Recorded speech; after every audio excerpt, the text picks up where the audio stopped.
आइए सामूहिक रूप से एक बार गायत्री मंत्र का पाठ करेंगे। ओम भूर्भुवः स्वः तत्सवितुर्वरेण्यं भर्गो देवस्य धीमहि धियो यो नः प्रचोदयात्।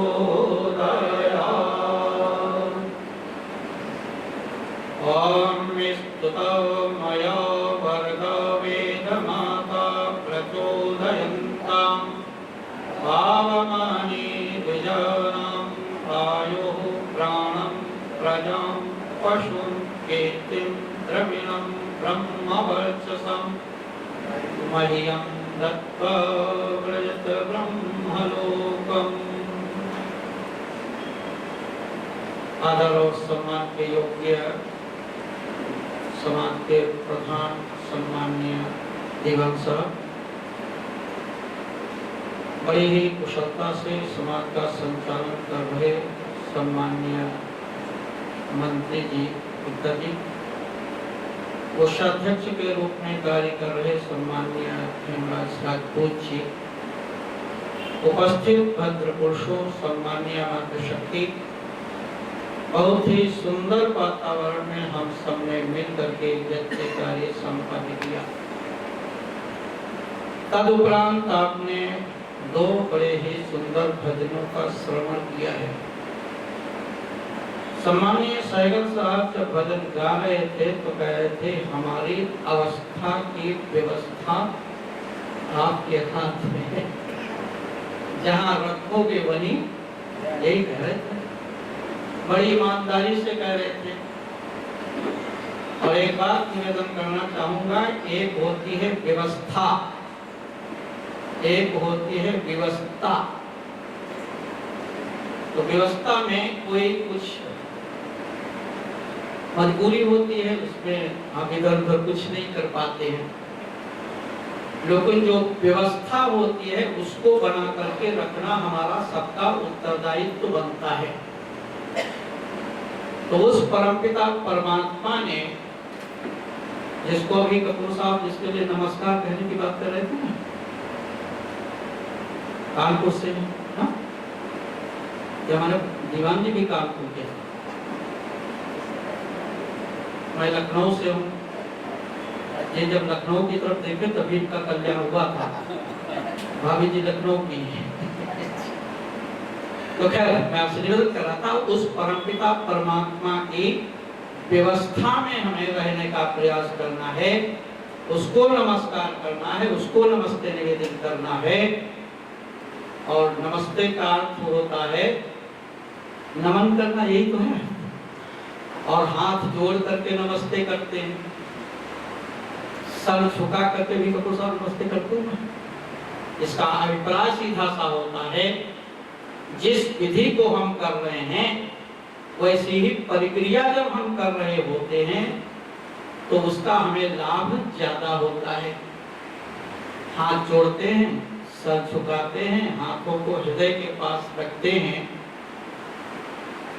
सर झुका करके मानो यूं कह रहे होते हैं कि जितनी हमारे पास बुद्धि है, बुद्धि का सामर्थ्य है, उतने तो बुद्धि के सामर्थ्य के साथ और जितनी श्रद्धा हृदय में हमारे है, उतनी श्रद्धा के साथ हम आपको नमस्ते निवेदित करते हैं। तो इस प्रकार से परमपिता परमात्मा की व्यवस्था में रह करके और उसको नमस्ते निवेदित करते हैं, तब हम उसके ज्ञान को प्राप्त कर लेते हैं और हमारा कल्याण हो जाता है।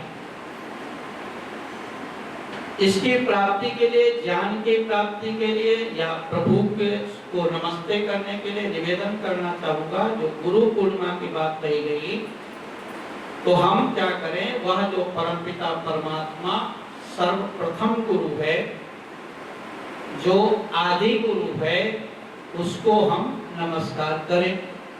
लेकिन पहले हमें समझना होगा कि वास्तव में वो परमपिता परमात्मा, जिसको वैदिक दृष्टिकोण से हम कहेंगे, सांसारिक की बात अभी नहीं कर रहे हैं, वेद के आधार पर, दर्शन के आधार पर कहा गया वो परमपिता परमात्मा क्या है, तो कहते हैं वो आदि गुरु है।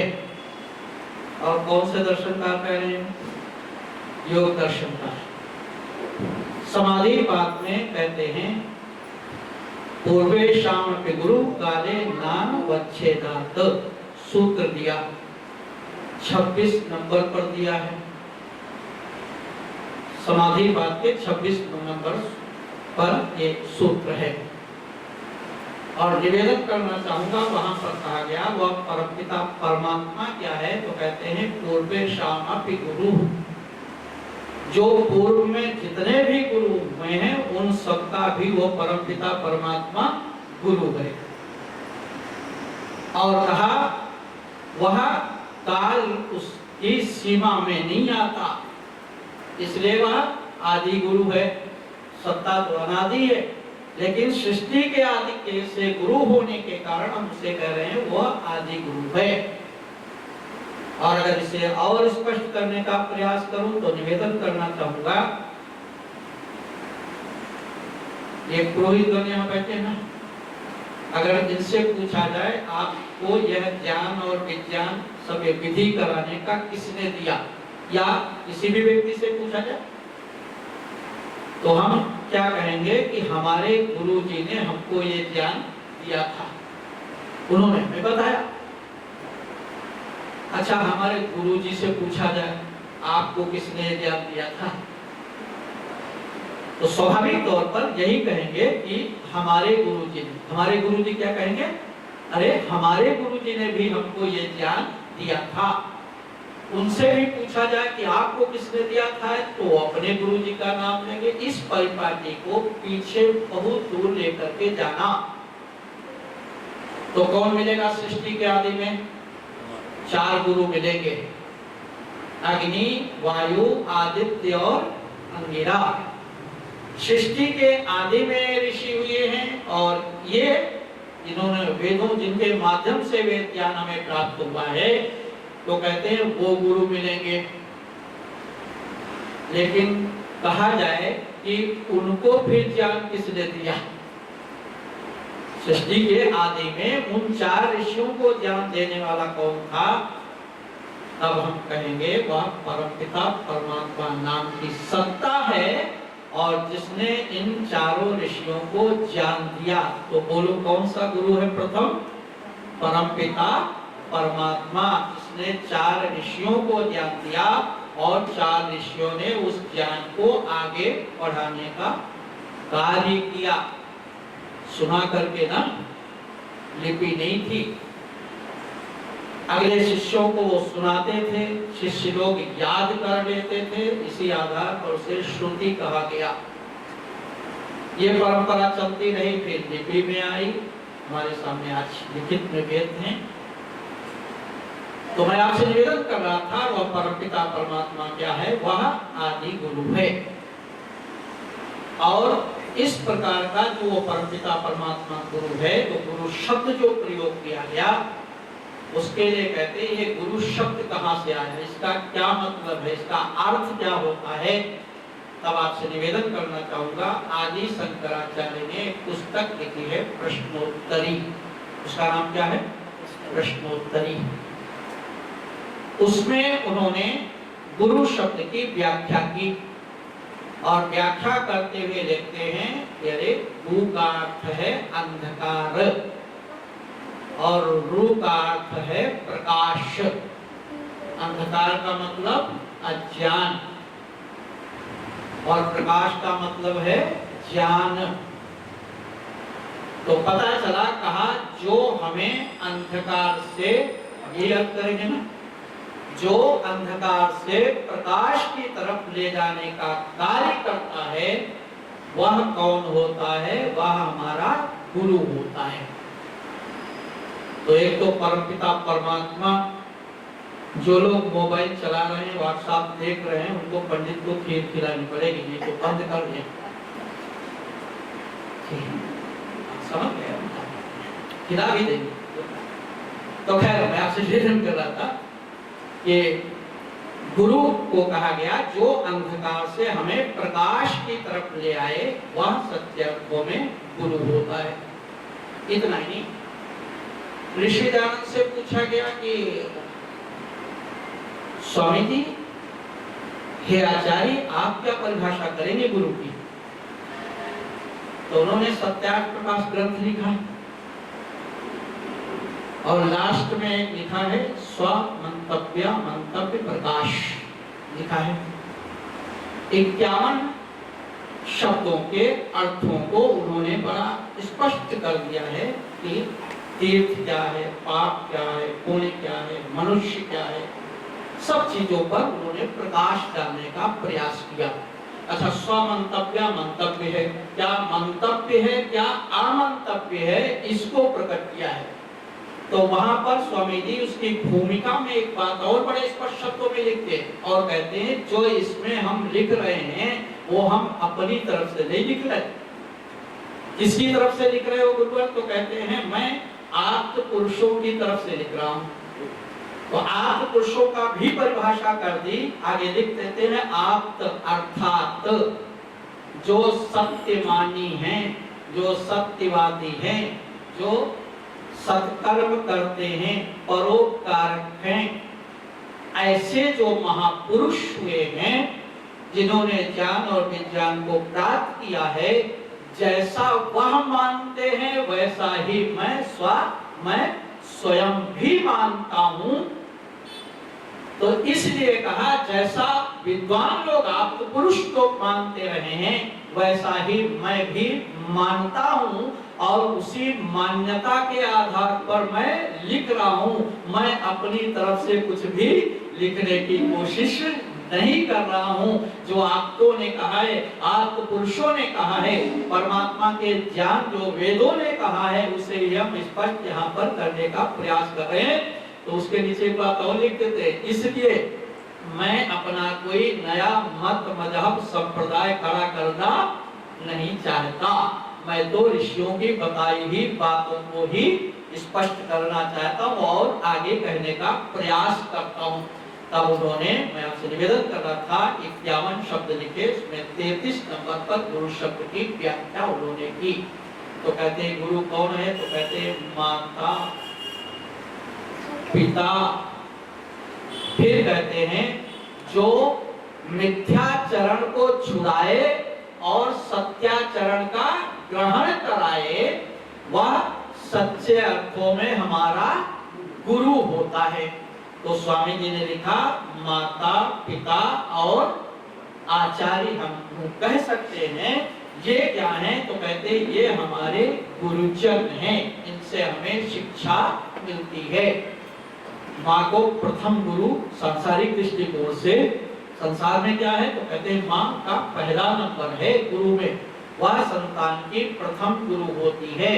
और मैं एक बात निवेदन कर देना चाहता हूँ, ये ना समझ लें कि मैं तो पढ़ी लिखी नहीं, क्योंकि यहाँ तो सब पढ़े लिखे, लेकिन मैं निवेदन करना चाहूंगा कितनी भी अनपढ़ माँ हो, लेकिन सबसे अच्छी बातें हमें अपनी माँ से ही सीखने को मिलती हैं। इसलिए कहा इस संसार के अंदर जो प्रथम गुरु है वो कौन है? वो हमारी माँ है। और इसलिए भी माँ है क्योंकि बालक जब थोड़ा समझने लगता है या ना समझे तब भी उससे पहले जन्म के बाद तो पिता प्रयास करता है, लेकिन जन्म से पूर्व उनसे शिक्षा कौन दे रहा होता है? तो कहते वो माँ ही उसे शिक्षा दे रही होती है। वह जैसा चिंतन करती है, जैसा पढ़ती है, जैसा स्वाध्याय करती है, वैसा ही बच्चे के ऊपर वो संस्कार पढ़ते जाते हैं। अभिमन्यु बस संकेत बहुत है, क्यों जी? असर पड़ा ना? तो माँ जो चिंतन करती है वैसा ही वह बालक के ऊपर उस प्रकार के संस्कार पढ़ जाया करते हैं। तो कहते हैं इसलिए माँ क्या है? प्रथम गुरु है। फिर क्या है? तो कहते हैं वह बाद में पिता उसका गुरु होता है। फिर आगे बढ़ता है बच्चा तो अन्य लोग गुरु उसके बनते हैं। तो कहते हैं इस प्रकार का जो गुरु है उसको नमन करने की आवश्यकता है। ये गुरु पूर्णिमा पर जो उसे व्यास जयंती भी होती है तो मैं आपसे निवेदन कर रहा था, इसलिए उसे गुरु पूर्णिमा कहा गया। तो हमें यह समझना होगा कि वास्तव में गुरु है कौन। तो हमने कहा एक तो परमपिता परमात्मा प्रथम गुरु है और दूसरा सांसारिक दृष्टिकोण से माँ प्रथम गुरु है। ऐसे लोगों के पास और अन्य भी गुरु हैं, उनके पास हमें जाकर के ज्ञान और विज्ञान प्राप्त करना चाहिए। तो मैं आपसे निवेदन कर रहा था, इसलिए ऐसे गुरुओं के पास जाने की आवश्यकता होती है।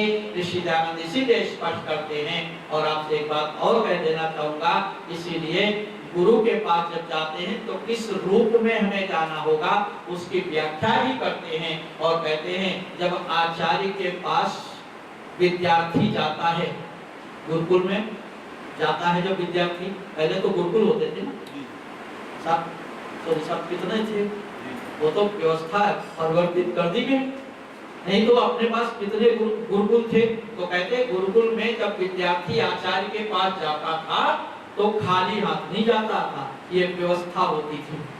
खाली हाथ किसी के पास जाते खाली हाथ नहीं जाते। तो जब गए तो कहते खाली हाथ नहीं गए। वो विद्यार्थी जब गया तो गुरु के पास खाली हाथ नहीं गया, बल्कि समित पानी होकर के गया। पानी में साथ और समित माने समिधा लेकर के वो हाथ में गया, हाथ में समिधा लिए हुए है और चला गया। गुरु के पास उपस्थित हुआ और कहा गुरुदेव मैं आपके पास आया हूँ, आपका ज्ञान और विज्ञान मैं चाहता हूँ। तो कहा लाए क्या हो? तो कहा हाथ में हमारी ये समिधाएं कैसी हैं? तो कहा सूखी हुई है। समिधाएं क्या हैं? तो कहते सूखी हुई समिधाएं। तो कहते हैं मतलब क्या है? तो स्पष्ट करने के लिए ईश्वर लिखते हैं और कहते हैं सूखी समिधाएं लेकर के विद्यार्थी इसलिए जाता है, कहता गुरुदेव मैं तो सूखी समिधा की तरह हूँ, आप एक काम कर दीजिए। तो कहा क्या करना है? तो कहा अपने ज्ञान की अग्नि हमारी इस सूखी समिधा में प्रज्वलित हो जाएगी और वो प्रकाश देने लगेगी। गीली क्यों नहीं लगेगा? तो कहा घमंड कहीं हमारे अंदर गीला पर, घमंड को कहा गया वहां पर। तो कहते घमंड लेकर के मत जाना। एक शिष्य चला गया अपने गुरु के पास, काफी दिन पढ़ा लिखा और पढ़ने के बाद उसके अंदर घमंड नहीं गया और फिर बाहर निकल पड़ा, संसार में घूमा, घूम करके फिर बहुत दिन बाद गुरुकुल में लौटा। आचार्य ने देखा मेरा शिष्य आ रहा है, तो जब आया पास में नमस्ते उसने निवेदन किया, नमस्ते लिया, बोला कैसे हाल चाल है, क्या हाल चाल है, कहाँ भ्रमण करते रहे? तो आप मैं संसार में दुनिया में बहुत घूमा हूँ। कहा घूम करके करते क्या रहे? तो कहा बहुत सारे लोगों से मैंने शास्त्रार्थ किया। तो कहा परिणाम क्या निकला? तो कहा सब मुझसे हार गए। तो कहने लगे देख लो कोई बचा तो नहीं। तो कहा गुरुदेव बस आप ही बचे हो गुरुदेव आप ही बचे हो। तो कहते ये घमंड जो है वो हमारे जीवन के अंदर नहीं होना चाहिए। इसलिए कहा सूखी समिधाएं लेकर के उपस्थित होता है और कहता है ज्ञान की अग्नि आप इसमें हमारे प्रज्वलित कर दीजिए, लगा दीजिए, मैं भी प्रज्वलित हो जाऊं। जैसे आप ज्ञान विज्ञान से प्रकाशित हैं, आपके जीवन से जैसे ज्ञान और प्रकाश निकल रहा है, वैसे ही हमारे जीवन से भी ज्ञान और प्रकाश बाहर आए और हम जो अंधकार में लोग हैं उनको ज्ञान और विज्ञान देकर के उनको भी हम प्रकाश में ले आने का कार्य कर सकें। इसलिए वो समित पानी होकर के आचार्य के पास पहुंचता है। तब आपसे निवेदन कर रहा था ऐसे गुरुओं का महत्व होना चाहिए और ऐसे ही गुरुओं का सम्मान भी होना चाहिए। लेकिन आजकल व्यवस्था के अनुसार तो जी ये गुरु शब्द जो है ना कितना उत्कृष्ट है, लेकिन कितना लोग नीचे ले आए। कोई व्यक्ति आपको रास्ते में मिल जाए बात करते हुए, तीसरा देख ले, फिर जब उससे आप हटेंगे ना तो फिर कहेगा भाई साहब इसको जानते हो क्या? चौधरी साहब इसको जानते हो? तो कहा हाँ जानता हूँ। तो कहा आप शायद जानते नहीं, मैं जानता हूँ। ये बहुत गुरु आदमी ये हाँ मतलब महागुरु भी लगा देते हैं।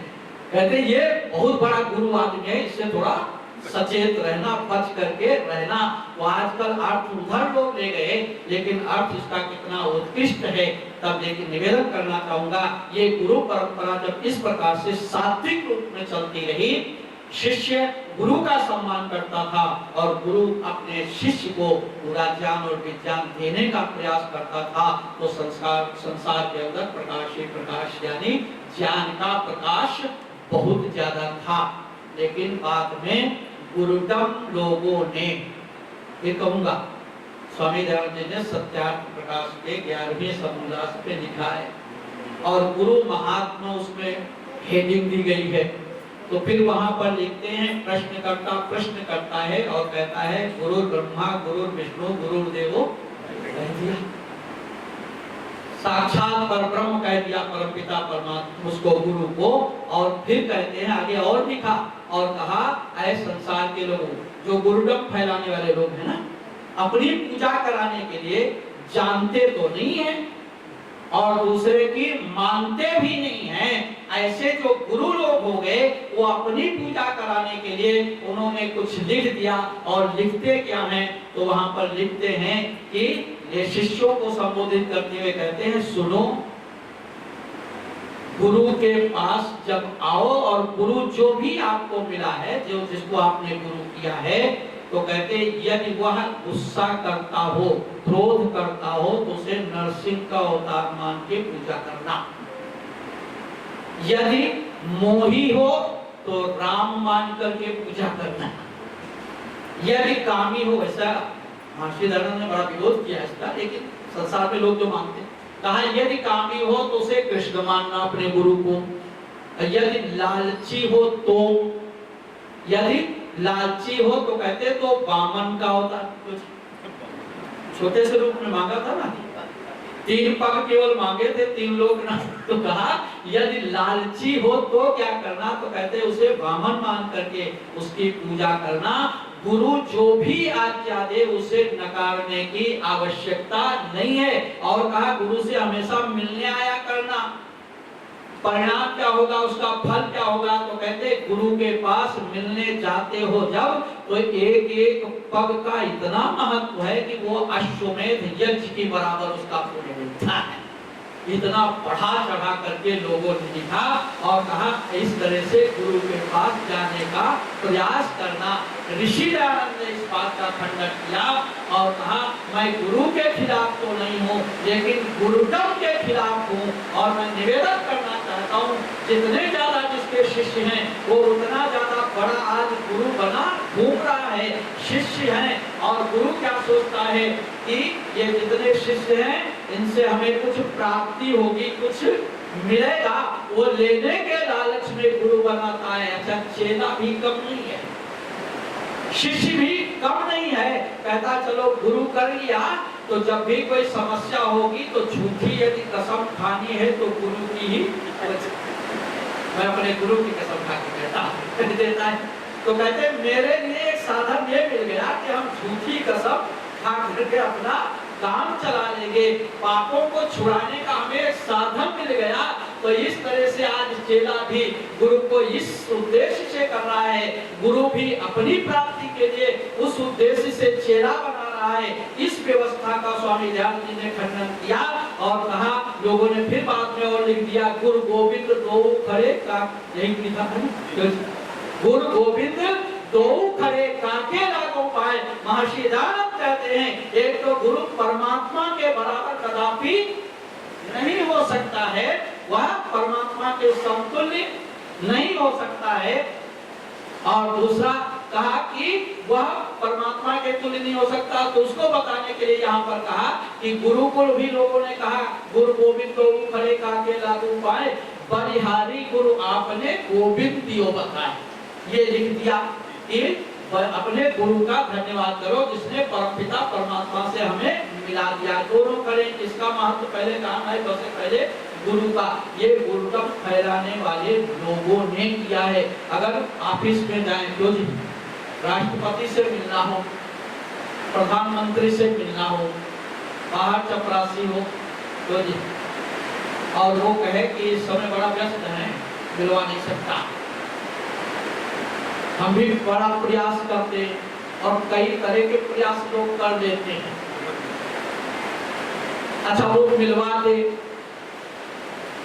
तब हाथ जोड़ करके कहना क्यों जी प्रधानमंत्री और चपरासी दो खड़े काके लागू पा। तो मैं आपसे इसलिए निवेदन कर रहा था, इसलिए कहा गुरु एक साथ ज्ञान और विज्ञान देता है, और ज्ञान के बिना हमें प्राप्ति भी नहीं होती है। मोक्ष को हम प्राप्त नहीं कर सकते, तो गुरु हमें उस प्रकाश में जाकर के खड़ा करता है कि तुम इसमें प्रयास करना और मोक्ष को प्राप्त कर लोगे, तो उस तरफ हमें बढ़ने का प्रयास करना चाहिए। तो गुरु को महत्व दे, लेकिन गुरुत्व को कभी महत्व देने का प्रयास ना करें। ये महर्षि जन समझाते हुए लिखते हैं कि संसार के अंदर हम आए हैं, तो इस गुरु पूर्णिमा के महत्व को भी हम समझने का प्रयास करें और उसके अनुसार ही चलने का प्रयास करें।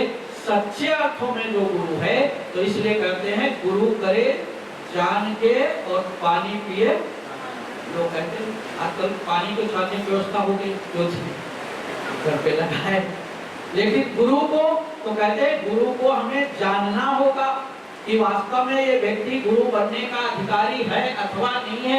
आनंद स्वामी जी अपने प्रवचन में कहा करते थे, बहुत सारी पुस्तकें लिखी, उसमें उनका वर्णन आया और कहा जब किसी के व्यक्ति के पास, किसी सन्यासी के पास, किसी आचार्य के पास आप बैठे और मन करे कि इनके पास बैठना चाहिए, बड़ा मन वहां पर लगे, तो कहते हैं तो अनुकूलता लग रही है, उसे गुरु आप बना सकते हैं। कभी कभी व्यक्ति के पास बैठे तो ऐसा लगता है कितनी जल्दी इससे हम होता है, ऐसा मन में आभास होने लगता है। तो कहते हैं ऐसे व्यक्ति को कभी गुरु ना बनाए। आनंद स्वामी जी ने कहानी लिखी, वो निवेदन करके अब बात को समाप्त कर दूंगा। और कहते हैं दादू भगत जी बड़े अच्छे परोपकार का कार्य करते थे, जीवन के झाड़ झंखाड़ को हटाते रहते थे, यानी अज्ञान के झाड़ झंखाड़ जीवन के व्यक्ति के हटाने का प्रयास करते थे। एक दिन जंगल में घूम रहे थे तो देखा कुछ झाड़ियां जंगल की वो रोड पर आ गई, रास्ते पर आ गई। रास्ते पर चलने वाले लोगों को उनके कांटे चुभ सकते हैं, इसलिए उन्होंने अपना हथियार उठाया और उससे काट करके झाड़ियों को वो अलग कर रहे थे, रास्ता सबके लिए साफ कर रहे थे, किसी को कांटा ना लगे, इसलिए इस कार्य को कर रहे थे। उस शहर के अंदर जो कोतवाल आए थे वो भी बड़ा धार्मिक थे, लेकिन कोतवाली बना था थोड़ा सा। तो वो दादू का जब नाम सुना, उनकी प्रसिद्धि सुनी, तो सोचा उनसे मिलना चाहिए। पता चला वो जंगल में है, तो जंगल की तरफ चले गए, घोड़े से जा रहे थे, रास्ते में वो झाड़ियां काट रहे थे। उनसे पूछा कि यहाँ कोई दादू भक्त हैं, आपने क्या देखा है? तो इस व्यक्ति ने उसकी तरफ देखा भी नहीं, झाड़ियां काटता रहा। दोबारा फिर बोला, जब दोबारा पूछा तब देखा और फिर नीचे सर कर लिया, कुछ नहीं बोले। ये व्यक्ति को थोड़ा सा क्रोध आया, मैं पूछ रहा, ये बता नहीं रहा है। तो घोड़े से उतरे, 2-4 चाबुक उसे लगा दिया, थोड़ा सा धक्का भी दे दिया, तो उनके सर में थोड़ा गिरने से चोट लग गई। अब ये व्यक्ति आगे बढ़ गया, उन्होंने अपने सर पर वो पट्टी बांध ली और फिर अपना कार्य करना प्रारंभ कर दिया, झाड़ियां काटना हटाना ये काम शुरू कर दिया। आगे गए तो एक व्यक्ति और मिला, उससे पूछा कि क्या आपने दादू भगत जी को देखा है? तो कहते हाँ मैंने देखा है। तो कहते कहाँ है? वो तो कहा पीछे ना, वो झाड़ियां रोड की रास्ते की काट करके अलग कर रहे थे। तो कहा क्या वही दादू भक्त है? कहा हाँ जी वही दादू भक्त है। फिर पीछे लौटा बेचारा, आकर के घोड़ा खड़ा किया, उतरा, उनके चरणों में गिर गया, कहने लगा कि दादू भगत जी मैं आपको पहचान नहीं पाया और मुझसे बहुत बड़ी गलती हो गई, मैंने आपको मार दिया, मैंने आपको धक्का दे दिया। तो दादू जी उसकी तरफ देखे और थोड़ा सा मुस्कुराए, कहा किस लिए आए थे? तो कहा गुरु बनाने के, कुछ ज्ञान प्राप्त करने के चक्कर में आपके पास आए थे। तो कहने लगे कोई बात नहीं, बिल्कुल आपने अच्छा किया। बाजार में एक हंडी भी खरीदने जाता है तो व्यक्ति ठोक बजा के देख लेते हैं, हंडी भी ठोक बजा के देख रहता है। आप इतना बड़ा कार्य करने जा रहे हो, गुरु की तलाश में निकले थे, गुरु बनाना चाहते हो, तो उसे भी ठोक बजा के कम से कम देख लिया, अगर ठीक लगता हो तो गुरु बना लो। तो मैं आपसे निवेदन कर रहा था, गुरु वो है जो सच्चे अर्थों में हमें ज्ञान और विज्ञान अच्छी तरह से दे सके, अंधकार से प्रकाश में ले आए, तो ऐसे हमें गुरु करने चाहिए। माता पिता का और आचार्यों को हमेशा सम्मान करना चाहिए, क्योंकि ये संसारिक गुरु हैं। और फिर उस परम पिता परमात्मा जो सबका गुरु है, उसके बताए हुए रास्ते पर जब हम चलते हैं तो हमारी व्यवस्था ठीक हो जाती है, उस व्यवस्था में हमारी अवस्था भी ठीक हो जाती है। तब हम नमस्कार बड़े प्रेम से करते हैं कि उस हम गुरुदेव को नमस्कार करते हैं, उस परमपिता परमात्मा को नमस्कार करते हैं। इन्हीं शब्दों के साथ अपने वाणी को विराम देता हूँ।